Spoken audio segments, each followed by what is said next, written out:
existe uma região no Nepal onde os órgãos genitais são adorados como deuses. E os pais vendem uma cultura local suas filhas para a prostituição infantil. E histórias de crianças de 5, 6, 7 anos que são vendidas para prostíbulos, e algumas delas têm que atender até 30 homens adultos por dia, sexualmente falando. Então, eu sou fotógrafa documental por profissão. Optei por isso até como uma estratégia. E um fotógrafo documental entra num prostíbulo desse e ele tem autorização para fazer imagens, e a porta de um quarto é aberta e uma menininha entre 8 e 9 anos tinha acabado de atender um homem adulto.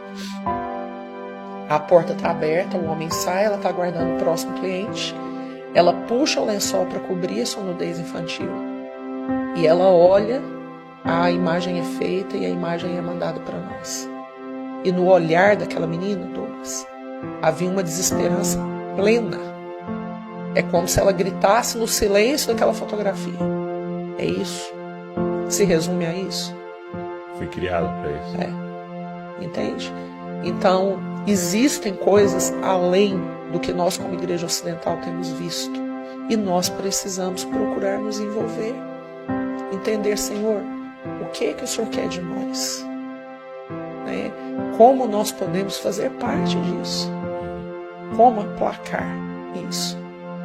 Então eu penso que a igreja brasileira é muito privilegiada por tudo que ela carrega. E isso não é uma crítica. Sim. De jeito nenhum. Mais um chamado. Mas isso é uma reflexão para mim, em primeiro lugar. Porque o Pai é nosso, o pão é nosso, mas o pecado também é nosso. Então é uma reflexão para mim. Sabe? Como nós, igreja brasileira, podemos nos movimentar em direção às aflições de Deus para esse momento. Entende? Então, uma das perguntas seria como? Porque eu falo de um sentimento pessoal, né? Quando eu ouço ou vejo algo nesse sentido, né? Das grandes injustiças, das grandes dores que nós estamos vendo no mundo. E eu acho que tem um outro problema aí também de chegar também ao mesmo tempo muita coisa pra gente, a gente vai sendo cauterizado, né? Sim. Por causa disso aqui acaba chegando de tudo, né? Me dá um sentimento às vezes de impotência. Sim. Né? Poxa, o que eu posso fazer? E aí, infelizmente, às vezes você vai para a resposta de, poxa, não tem como fazer nada, né? A pergunta é como? O que nós poderíamos, o que vocês têm feito, o que vocês têm visto, e que alguém está nos ouvindo, nos assistindo, fala, ok, mas o que eu posso fazer? Como é que começa esse processo? Tá. Então eu quero dar 3 pontos, de forma bem didática, né? O primeiro desses pontos é conhecer. Saber o que está acontecendo agora.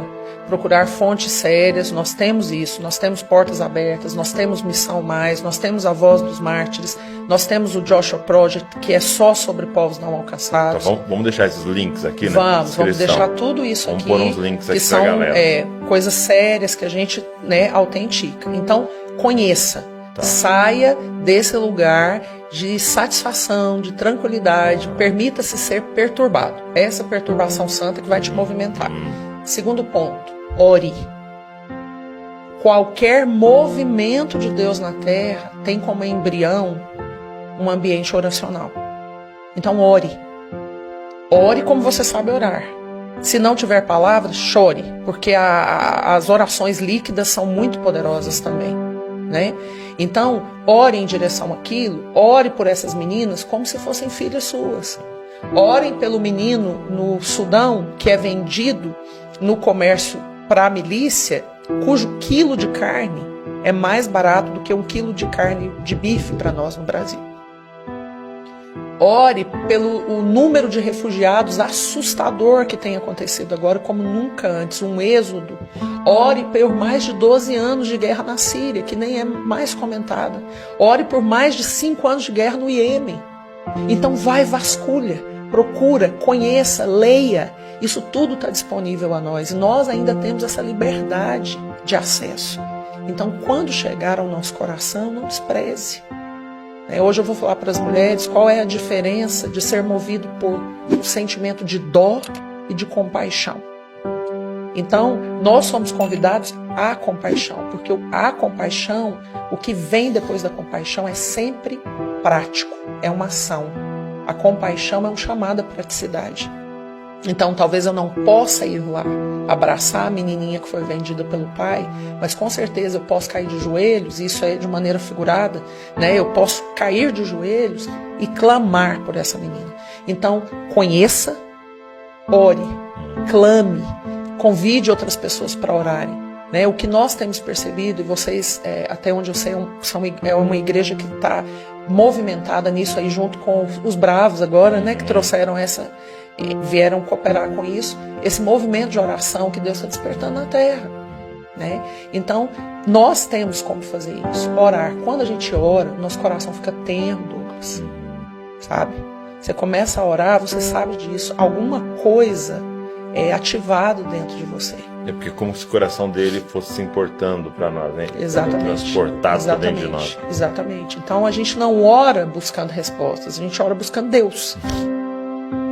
E nessa busca, o relacionamento dilata, a facilidade de ouvir vai sendo maturada e nós começamos a ouvir aquilo que está no coração dele. E o segundo ponto é movimente-se em direção ao que Deus te convidar. Então, por exemplo, você como líder de uma igreja, vocês estão orando por um povo e de repente Jesus fala, olha, eu tenho pessoas aqui nessa comunidade que podem se movimentar para. E a igreja ter esse senso de que nós somos corpo e que Deus é quem nos movimenta. Ele precisa de nós aqui, e se Ele quer nos movimentar porque precisa de nós em outro lugar, que seja feita a vontade dele.